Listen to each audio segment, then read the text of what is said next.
Oh, hi. In this video, I'm going to talk about how to use keyboard. So this is a computer keyboard in QuickBooks Online. So, so these are the keyboard shortcut keys. I'll show you how to get there in QuickBooks Online. So all you have to do is to use the shortcut, press and hold Control and Alt button at the same time. Then press key one of these, whatever you want to do.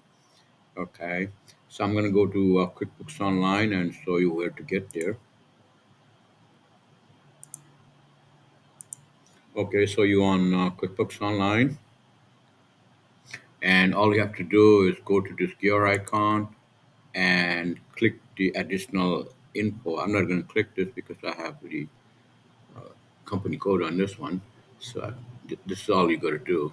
So gear icon under your company, additional info.